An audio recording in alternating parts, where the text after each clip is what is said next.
بسم اللہ الرحمن الرحیم ایاک نعبد و ایاک نستعین۔ میرے پاکستانیوں، آج کل جو پریشر اور جو ظلم تحریک انصاف کے اوپر کیا جا رہا ہے، تو اس کی تو خیر پاکستان میں تو کوئی مثال نہیں ہے۔ تھوڑے سے لوگوں کے اوپر ماضی میں ضرور ہوا، لیکن اتنے زیادہ لوگوں سے، یعنی 10,000 لوگ جیل میں ڈال دیے ہمارے جو بھی سپورٹر ورکر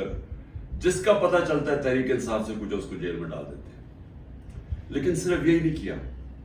ان میں سے کئیوں پہ تشدد کیا، اور تشدد ان لوگوں پہ کیا جتنے وہ تحریک انصاف کے ساتھ کھڑے ہیں اور وہ کہتے ہیں کہ ہم اس کو نہیں چھوڑیں گے،